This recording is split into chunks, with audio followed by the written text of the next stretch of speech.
I still remember the moment like it was yesterday.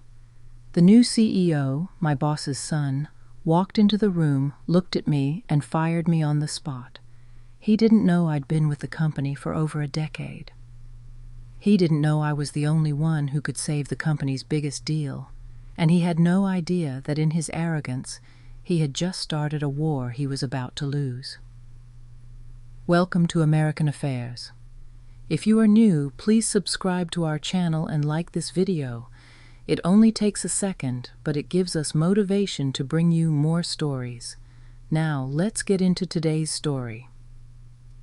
I was standing by the office coffee machine, adding a dash of oat milk to my morning blend, when Jackson, the new CEO and son of the company's founder, walked into the break room. He didn't greet me. He didn't smile.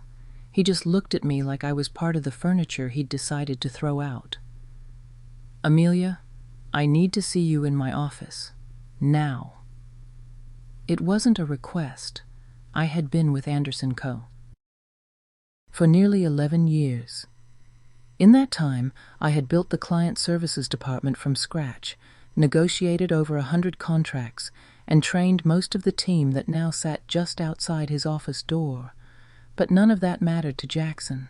His father, Mr. Anderson, had built the company with grit and loyalty. Jackson inherited the title and apparently thought it gave him the right to play God. I followed him, trying to shake off the tension building in my chest. He didn't even sit down. "You're fired," he said, voice flat, emotionless. "We don't need lazy people like you dragging this place down." I blinked. At first, I thought it was some kind of twisted joke. "Excuse me?" "You heard me," he replied, casually flipping through a stack of papers like he was deciding what to have for lunch. "You can collect your things and leave, effective immediately." I stared at him, stunned. My heart pounded in my ears. I wanted to shout, to defend myself, to demand an explanation. But instead, I smiled, a calm, polite, deliberate smile. "Understood," I said. "Have a nice day, Jackson." I walked out of his office with my head high, but inside I was trembling. My teammates looked at me as I passed, sensing something was wrong. A few started to stand, ready to ask questions, but I gave them a subtle shake of the head. "Don't make this harder." I packed my desk in silence. As I drove home, memories flooded my mind. 11 years. 11. I had given this company more time than I gave my own family. Late nights, working through holidays, taking calls while holding back tears after my divorce. I gave them everything. And now I was dismissed like I was nothing. But I wasn't angry. Not yet. I was curious. Why? That question haunted me all night. I barely slept. Something about the way Jackson had said it, so confidently, so carelessly, didn't sit right. The timing was strange, too. We were about to finalize one of the company's largest contracts, a deal I had spent 6 months preparing. I knew the client inside and out. I had even booked the final review meeting for that Friday. And now I was gone. Had he even looked at the contract details? The next morning, just after 9 a.m., my phone buzzed. I didn't recognize the number. I let it ring, unsure if I could handle another blow. But curiosity won again. "Amelia, it's Mr. Anderson." The voice sent a jolt down my spine. The real CEO. The man who had hired me 11 years ago after a single interview. "I just walked into the office," he said, and I could hear the tightness in his throat. "Why the hell did you pack up and leave? What happened?" I hesitated. "Your son fired me." Silence. Then, with a sharp inhale, "What?" "Yesterday. He said I was lazy and that I wasn't needed anymore." There was a long pause before he spoke again, this time slowly, like he was trying to stay calm. "Amelia, did he read your contract?" I furrowed my brows. "What do you mean? He's supposed to finalize the Horizon Tech deal today, isn't he?" "Yes. We were scheduled to meet them at 11. Jesus Christ. I could hear papers rustling in the background, then a loud thud, like he'd slammed something on his desk. "Amelia, your contract has a clause," he said. "One I insisted on after the last acquisition disaster. You're not just the account manager. You're the only authorized negotiator for the Horizon Tech deal." I froze. "He can't close the deal without you," Mr. Anderson continued. "Not legally, not ethically, not even practically. That contract will fall apart unless you're there." A slow-burning realization settled in my chest. He hadn't read it. Jackson had no idea what he'd done, and that's when something inside me shifted. The betrayal still hurt? Yes, but now I felt something else entirely. Control. He had pulled the trigger far too quickly, and now the gun was pointed at himself. Mr. Anderson hung up without another word. I could feel his fury through the silence that followed. I sat motionless in my apartment, coffee growing cold beside me, staring at nothing in particular. He didn't know. His son had fired me without even reading the contract. I leaned back on the couch and let out a quiet, bitter laugh. After 11 years, this was how it went down. A spoiled, impulsive man-boy trying to play CEO, making decisions like they were moves in a video game. But real companies don't respawn after bad calls, and this one was about to find that out the hard way. I wasn't sure what was going to happen next. Part of me wanted to get dressed and show up to the office just to watch the fallout unfold. But another part, the one that had endured years of thankless overtime and swallowed my pride more times than I could count, wanted to let them burn. I didn't have to wait long. At 10:13 a.m., I got another call. This time it was Jackson. I let it go to voicemail. A minute later, another call. This one from reception, then legal, then accounting. I stared at my phone as it buzzed non-stop, lighting up like a Christmas tree. I didn't answer a single one. The voicemail icon blinked at me, relentless. I tapped it open. "Amelia, hi. It's Jackson." His voice was strained. "Listen, there was a misunderstanding yesterday. I might have acted too fast. We need you back. Today. It's urgent. Please call me." Urgent. The word rolled around in my head like a marble in a glass. He hadn't said sorry. Not once. Not even in a fake corporate way. Instead, it was panic disguised as politeness. I took a sip of my cold coffee, still not moving from the couch. At 10:32 a.m., my phone buzzed again, this time a number I hadn't saved in years. Sarah, a former colleague. We'd grown close back when she was in my department, before she transferred to marketing. I picked up. "Amelia, you won't believe what's happening here," she said, her voice barely above a whisper. "Try me." Jackson just got chewed out by his dad, like in front of everyone. The meeting room was full. Mr. Anderson walked in and slammed the Horizon Tech contract on the table. I raised an eyebrow. He brought the contract? Oh, yeah. And he asked one question. "Did you read this before firing Amelia?" "And?" Jackson tried to bluff, said something about moving in a new direction and reevaluating roles. But Mr. Anderson didn't buy it. He flipped to the clause you always talked about, the one that says you're the sole negotiator on the Horizon Tech account. That clause was there for a reason. I know. Everyone knows. Except Jackson. She paused for a moment. I could hear office murmurs in the background. Amelia? He looked pale, like ghost pale. He realized he's the reason Horizon Tech's about to walk. I exhaled slowly. And what did Mr. Anderson say? He told him, if this deal falls through, your position here becomes negotiable. I let out a breath I hadn't realized I was holding. There it was, the first crack in Jackson's armor. "I don't know what you're planning," Sarah added, "but whatever it is, you have the upper hand now." I ended the call with a soft, "Thank you," then stood and looked out the window. The skyline of Savannah was quiet. Still, I always found comfort in that. The city, indifferent to human chaos, going on as usual. At 11:15 a.m., another message came through, this time from Mr. Anderson himself. Amelia, I'm sincerely sorry for what happened. I misjudged the situation. Please come in. Not just for the deal, but so we can talk, privately.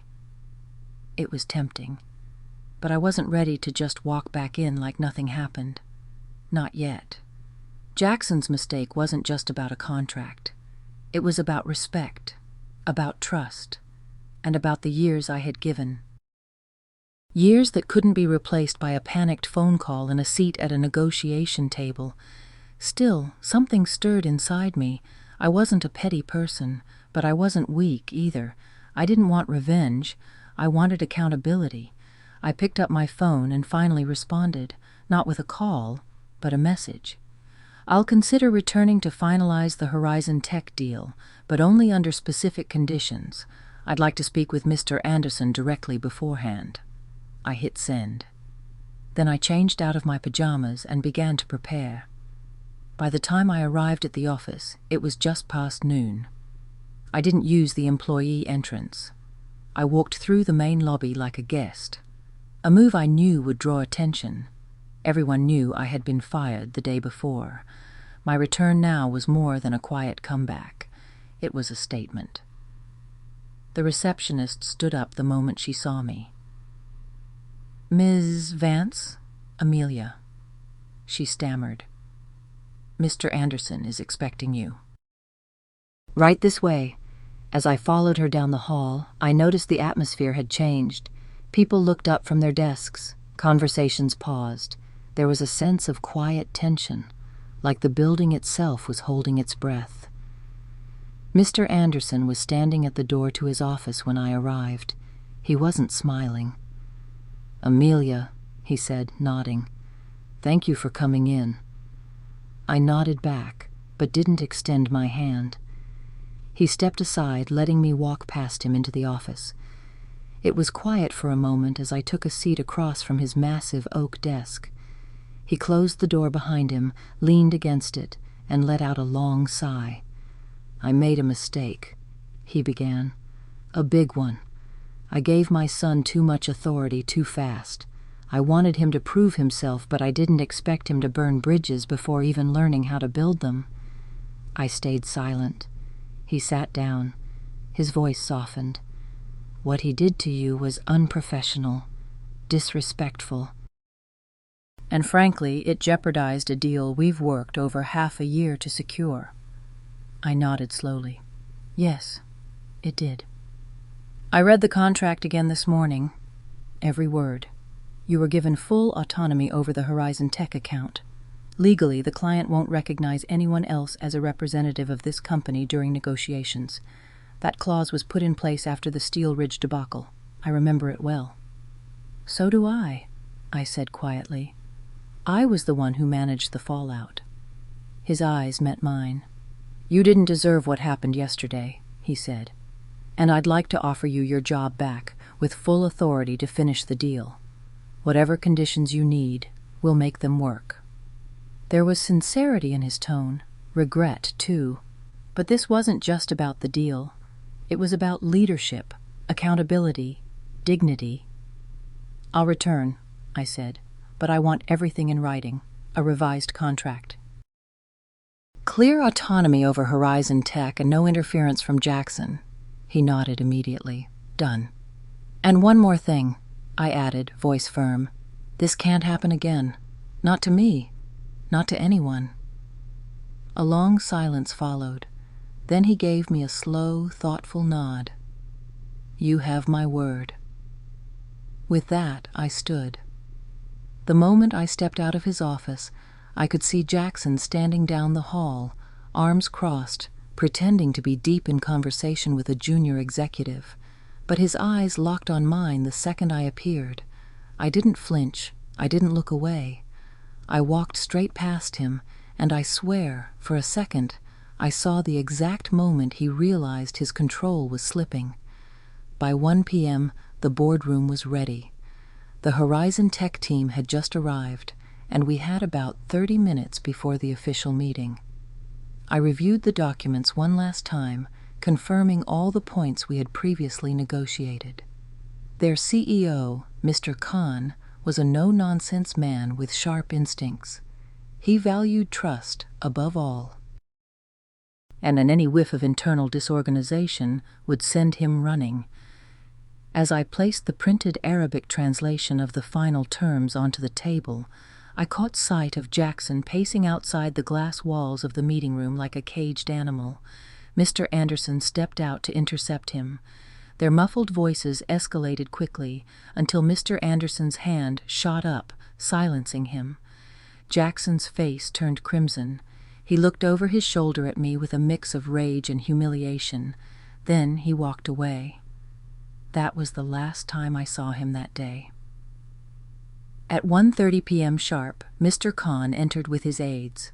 I greeted him in Arabic, and his eyes lit up. He smiled, a rare gesture from him. "You remembered?" he said warmly. "Respect goes a long way." The meeting began. It went flawlessly. 2 hours later, we shook hands and signed the deal. After they left, Mr. Anderson approached me again. This time, his face showed genuine relief. "You saved us," he said, "and I owe you more than an apology." "You owe your company a leader," I replied, "one who knows the difference between power and responsibility." He didn't argue. Later that evening, as I walked to my car, the tension I'd carried for the past 48 hours finally began to lift. I had come back not as an employee, but as someone who understood her value and demanded it be recognized. But I also knew this wasn't over. Jackson might have been quiet today, but men like him don't disappear. They retreat, and then they retaliate. By the following week, the Horizon Tech deal had made headlines in our industry newsletter. A breakthrough in cross-border negotiations, it read, "Anderson Co. secures a historic partnership with Middle Eastern distributor through tailored strategy and multilingual leadership." They didn't mention me by name, but everyone in the company knew who had sealed that deal. My inbox was flooded with quiet congratulations, internal messages from staff who had stayed silent during the storm. Some were from juniors I'd mentored years ago. Others were from managers who had once ignored me in meetings, but now praised my leadership under pressure. I appreciated their words, but I wasn't naive. I knew how quickly people shift when the wind changes direction. The mood around the office had lightened. There were smiles, laughter again in the break room. Mr. Anderson had made it clear Jackson was no longer involved in high-level decision-making until further notice. And yet I couldn't shake the feeling that something was off. Small things began to happen. First, it was the expense reports. The reimbursement for my travel to the Horizon Tech meeting was delayed. Then, documents I had submitted for approval were returned to me unsigned, without explanation. Next, an email I never sent, allegedly from my address, was flagged by IT. It contained incorrect client information and had been forwarded to one of our overseas partners. Luckily, the partner was someone I had a good relationship with, and he reached out directly to clarify, but the mistake had already planted doubt. I reported it to our internal systems team. They said there was no sign of external hacking. The message had originated from inside the office. That's when I knew Jackson was behind it. He was no longer trying to fire me. That approach had failed. Now he wanted to make me look incompetent, to smear my reputation slowly, subtly, until I either quit in frustration or someone else decided I was a liability. It was classic corporate sabotage, and it wasn't the first time I'd seen it. Back at my first job, fresh out of university, I worked under a director who played the same game. He wouldn't confront you directly, but he'd cut off your resources, isolate you from projects, quietly poison your name until the only option left was to disappear. But I wasn't 22 anymore. I wasn't going to disappear. I documented everything, every missed email, every mistake that I hadn't made, every delay. I had learned the hard way that paper trails are more powerful than emotions in environments like this. I even started using a private notebook, logging times, dates, conversations, just in case. Then, one afternoon, I overheard something that confirmed my suspicions. I was passing the conference room when I heard Jackson's voice inside, too loud for a private discussion. "She's unstable," he said. "Since she came back, she's been erratic, aggressive. I don't think she's fit to manage high-pressure clients." I stopped in my tracks. "I'm just saying," he continued. "Maybe we should start thinking about succession planning for client services. She's clearly overextended." Another voice responded. "Someone I didn't recognize. A newer executive, maybe. But the Horizon Tech deal, she pulled that off under serious pressure," Jackson scoffed. "She got lucky. We can't run a company on luck." I stood frozen for a few moments, then quietly walked away. My blood ran cold, not out of fear, but from the icy precision of his tactics. He was planting seeds again, poisoning the well. That evening, I stayed late. The office was quiet, the halls dim. I sat alone in the glass meeting room, staring at the city lights, wondering how many more battles I would have to fight just to keep doing my job. And then a voice broke the silence. "Still here?" I looked up. It was Mr. Anderson. "I could ask you the same," I replied. He stepped inside, placed a folder on the table. "Your revised contract, with everything we agreed on." I opened it, read through the language. It was solid. I nodded in approval. "I've also started an internal audit," he added. "Too many things have been misfiled lately." I looked up sharply. He met my gaze. "I'm not blind, Amelia. I know Jackson isn't finished." "Why haven't you stopped him?" I asked. There was a long pause before he answered. "Because I needed to see how far he'd go." He sounded tired, more like a father than a CEO in that moment. "You're protecting the company," I said. He shook his head slowly. "I'm trying to protect both of you, but maybe it's too late for one of you." I closed the folder. "I don't need protection. I need you to decide what kind of legacy you want to leave behind."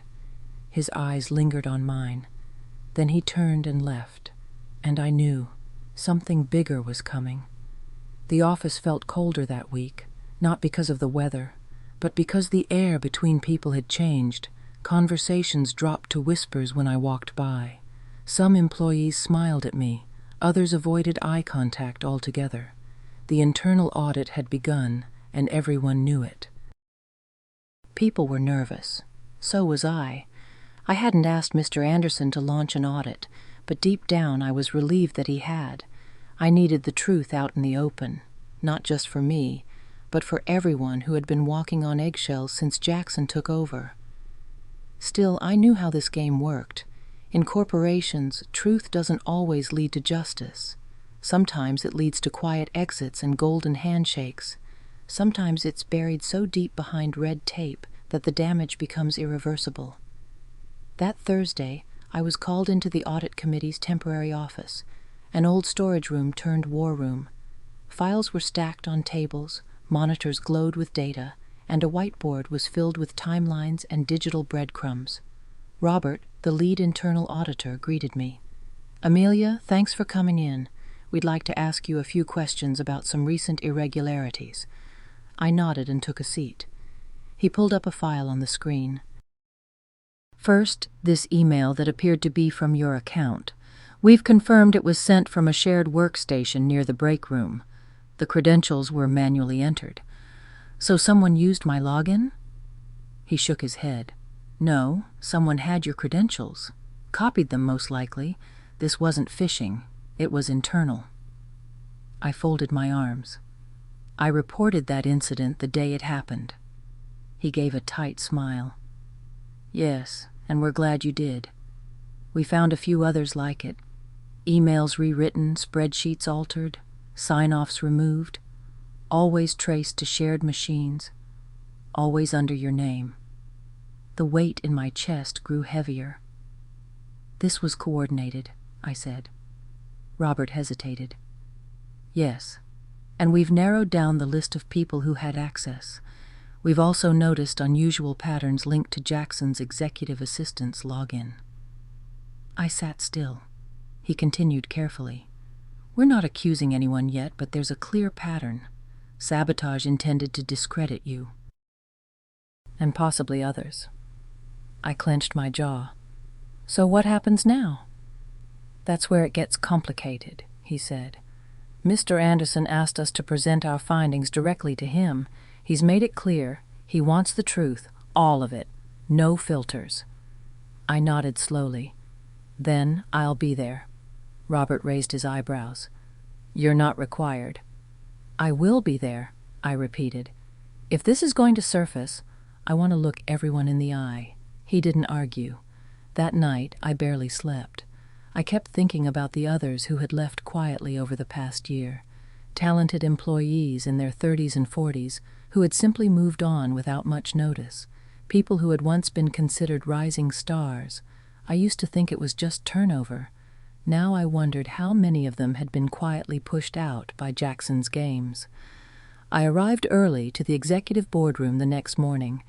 Mr. Anderson was already there, staring out the window like a man waiting for the final card to fall. Robert and 2 other auditors came in next. Then Jackson arrived, 10 minutes late, looking smug, phone in hand, not a trace of concern on his face. Until he saw me, he paused at the door. She's not on the audit committee. Mr. Anderson didn't turn. She's here at my request. Jackson shifted his weight uncomfortably. This is supposed to be internal, confidential. Then you should have kept it that way when you used company resources to fabricate emails, I said, my voice calm but sharp. Jackson scoffed. That's ridiculous. Robert spoke up. We've traced multiple login attempts tied to your assistant's account, all connected to irregularities targeting Amelia's work. There's a clear timeline. Jackson's face began to shift, his practiced smugness cracking. You're reaching. She's just bitter about being let go. I looked him in the eye. You didn't let me go, Jackson. You sabotaged me. And you almost tanked the biggest deal this company has landed in 5 years. Mr. Anderson finally turned. I gave you a chance, he said quietly. I gave you more than one, and you've done nothing but tear down the people trying to build something real here. Jackson's bravado faltered. This isn't what you think. No, Mr. Anderson cut in. It's worse. A heavy silence filled the room. Then Mr. Anderson stood. The board will be reviewing this report. Until then, you are suspended, effective immediately. Jackson opened his mouth to protest, but the words never came. He looked at me one last time, this time not with rage, but with disbelief, like he had finally realized that none of his usual tricks were going to save him now. He walked out in silence. I stayed behind. Mr. Anderson exhaled, his shoulders sagging. I failed him, he said, as a leader, and maybe as a father. You can't lead someone who refuses to grow, I said quietly. But you can lead the company. You still have that choice. He looked at me, then nodded, and for the first time since this all began, I felt the weight start to lift. 2 weeks had passed since the audit meeting, but the impact of that morning still echoed through every corner of the building. Jackson hadn't returned, and the once proud smirk he carried like a badge was now the stuff of whispered office gossip. The board moved quickly. The evidence was too strong, too detailed, too damning to ignore. The falsified emails, the login traces, the unexplained disappearance of files, the attempt to weaponize HR complaints, all under Jackson's direction or through people he manipulated. When the final report came out, it was clear. Jackson hadn't just tried to sabotage me. He had compromised the integrity of the company itself. His suspension became a termination. The official announcement cited breaches of ethical conduct and internal misconduct. No lawsuits, no press release. Just a quiet exit through the back door of corporate history. But word spread anyway. I thought I'd feel triumphant when I heard the news.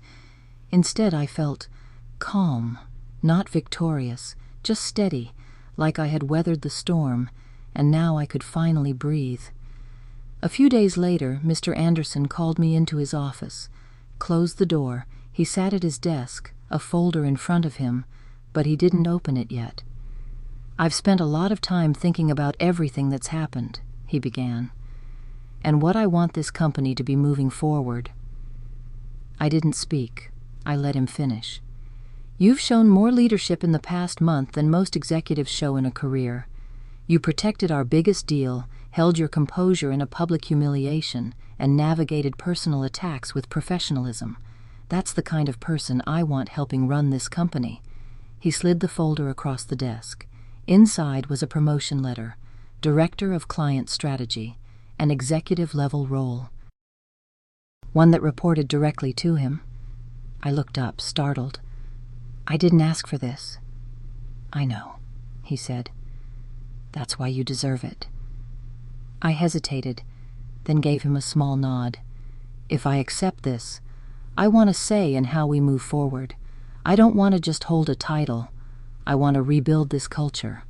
The right way." He smiled. "That's exactly what I was hoping you'd say."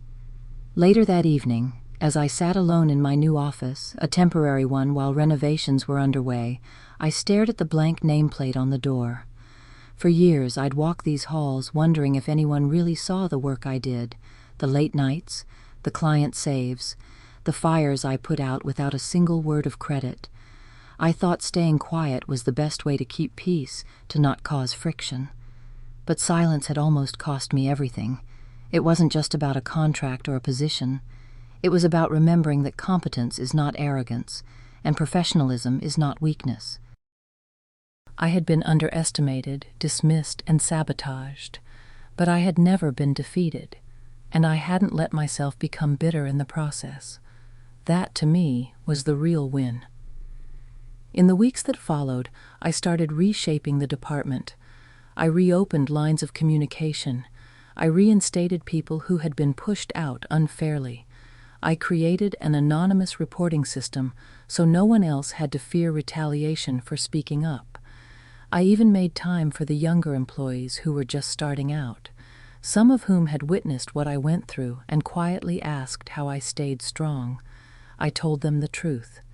"You don't always get to pick the battles," I said, "but you do get to decide who you become in the middle of them."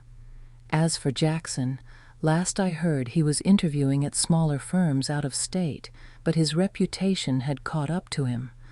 Some said Mr. Anderson pulled strings to make sure his name didn't get dragged publicly. Maybe that was a father's last act of love. I didn't ask. I didn't need to. One afternoon, while walking through the office, I passed the glass wall that once housed the Horizon Tech negotiation. I paused for a moment, remembering everything. The sabotage, the call, the panic, the eventual triumph. That single deal had changed the course of my career. But the real shift happened the moment I smiled at Jackson and walked out of his office, refusing to beg. That was the turning point, not because I gave up, but because I knew what I was worth, and I refused to let anyone, boss's son or not, take that from me again.